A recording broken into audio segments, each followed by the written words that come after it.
Eu, João Gabriel Veloso, juntamente com a minha colega Maria Luísa Antunes, iremos falar sobre a abertura da sucessão, que ocorre no momento da morte, e é nesse momento que a herança é transmitida aos herdeiros. Essa abertura está prevista no artigo 1784 do nosso Código Civil, que determina que, aberta a sucessão, a herança transmita-se desde logo aos herdeiros legítimos e testamentários. Agora irei explicar cada ponto desse artigo, destrinchando o mesmo. Primeiramente, o artigo fala sobre a abertura da sucessão, citado anteriormente como sendo o óbito, o falecimento de alguém. Podemos dizer que herança é o todo patrimonial, deixado pela pessoa que faleceu. É um todo unitário, ainda que haja vários herdeiros e possui o conceito idêntico ao conceito de patrimônio, exposto no artigo 91 do Código Civil, que diz: constitui universalidade de direito o complexo de relações jurídicas de uma pessoa dotada de valor. Existem ainda os conceitos de monte-mor ou espólio, que têm a função de identificar determinada porção da herança, já que no processo de inventário existem etapas, procedimentos, divisão de bens ou impostos, que recaem de formas diferentes sobre cada uma dessas porções.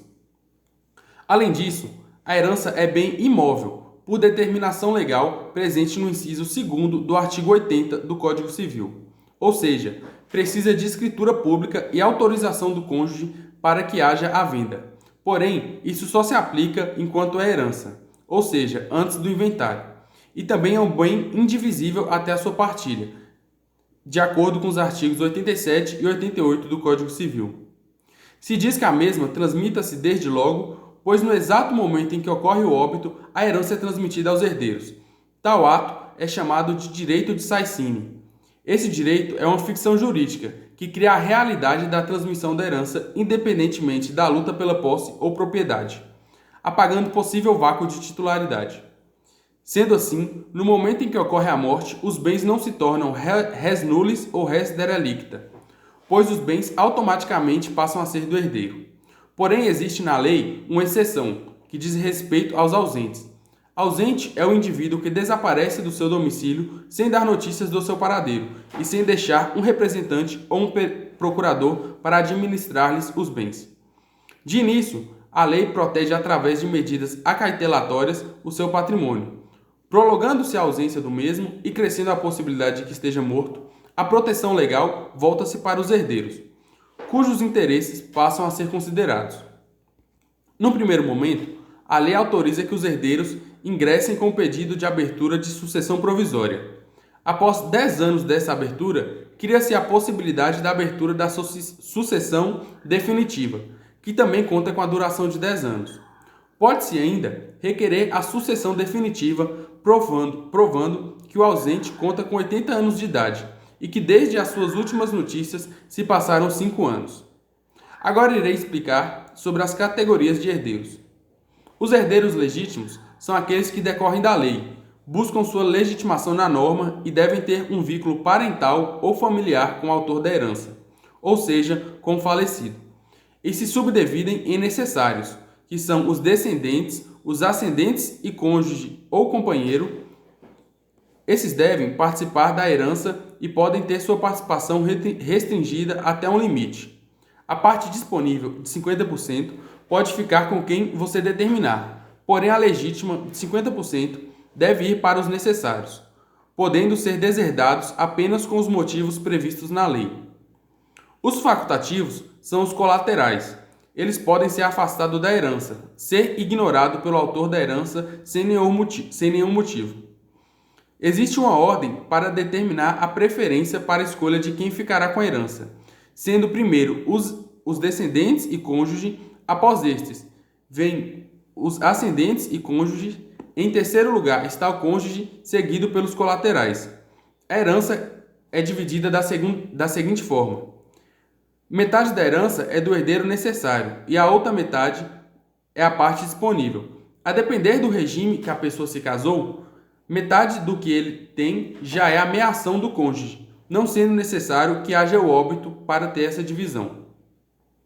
Em caso da pessoa ter se casado em comunhão de bens e vir a óbito, 50% é a meação do cônjuge, 25% é a parte do herdeiro legítimo e 25% é a parte disponível. Herdeiros testamentários são aqueles que estão expressos no testamento, de acordo com a vontade do testador, podendo ser parentes, mas não é necessário que seja. O limite para estar presente no testamento é a parte disponível. O testador pode indicar a fração dos bens que esse herdeiro irá herdar ou indicar qual bem que ele irá receber. Agora, a minha colega Maria Luísa irá dar prosseguimento à nossa apresentação. Meu nome é Maria Luísa Antunes e eu vou falar sobre a sucessão no tempo. O artigo 1787 do Código Civil diz que regula a sucessão e a legitimação para suceder a lei vigente ao tempo de abertura daquela. Ou seja, a sucessão será regulada de acordo com a lei vigente no momento da morte do autor da herança, não no momento que houve o inventário. Por isso, a data de óbito é tão importante para o direito das sucessões. A partir desse artigo, a sucessão e a legitimação para suceder ficam adstritas à lei vigente ao tempo do óbito, ainda que outra lei vigore quando da abertura do inventário ou discipline a elaboração testamentária quando firmado o testamento. Para dar ênfase a essa questão do tempo na sucessão, o Código Civil de 2002, no artigo 2041, afirma que as disposições desse Código relativas à ordem da vocação hereditária, artigos 1829 a 1844, não se aplicam à sucessão aberta antes de sua vigência, prevalecendo o disposto na lei anterior, Lei nº 3.071, de 1º de janeiro de 1916. Ou seja, as mudanças feitas pelo Código de 2002 relativas à ordem de vocação hereditária só valerão para os casos em que a sucessão for aberta depois da data em que começar a vigência desse Código, que seria no dia 12 de janeiro de 2003. Sendo assim, nos casos de sucessão aberta anteriormente a essa data, serão usadas na sucessão os dispostos no Código Civil de 1916. A principal mudança feita pelo novo Código foi em relação ao cônjuge, que antes era a terceira pessoa na ordem da sucessão legítima, e com o Código de 2002 passou a concorrer com os descendentes no primeiro lugar e com os ascendentes no segundo lugar. Vale dizer que, de acordo com esse mesmo Código, somente é reconhecido o direito sucessório ao cônjuge sobrevivente se, ao tempo da morte do outro, não estavam separados judicialmente, nem separados de fato há mais de 2 anos. Essa regra está prescrita no artigo 1830 do mesmo Código. Além disso, essa sucessão depende do regime de bens adotados, sendo possível que não haja direito de sucessão do cônjuge em 3 hipóteses. São elas, primeiro, a adoção do regime de comunhão universal, que o cônjuge não herda, pois ele tem direito à meação de tudo. A adoção do regime de comunhão parcial de bens, sem a existência de bens particulares. Ali, o cônjuge também não herda, pois na prática há uma comunhão universal. E, no terceiro caso, a adoção do regime de separação obrigatória, que é quando o cônjuge sofre uma exclusão legal.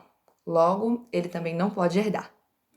O Código de 2002 também aborda a questão dos filhos adotivos, que antes não eram considerados herdeiros legítimos, mas, após o novo Código e a Constituição de 1988, os mesmos passaram a ser considerados iguais aos filhos naturais. Vale ressaltar também que há uma súmula do STF que afirma que rege-se a capacidade de suceder pela lei da época da abertura da sucessão, não comportando, assim, eficácia retroativa o disposto no artigo 227, parágrafo 6º da Constituição. Além disso, há outros efeitos da sucessão no tempo, como, por exemplo, a questão do artigo 611 do Código de Processo Civil de 2015, que principia o prazo de 2 meses para a abertura do inventário. A questão também do artigo 1798 do Código Civil, que define a legitimação para suceder das pessoas nascidas ou já concebidas. E, além disso, temos também as questões do artigo 1800, parágrafo 4º do Código Civil, que fixa o termo inicial de 2 anos para a concessão do herdeiro esperado. E, por último, a questão do artigo 1815, parágrafo único do Código Civil, que marca o termo inicial para demandar a exclusão de herdeiro ou legatário indigno.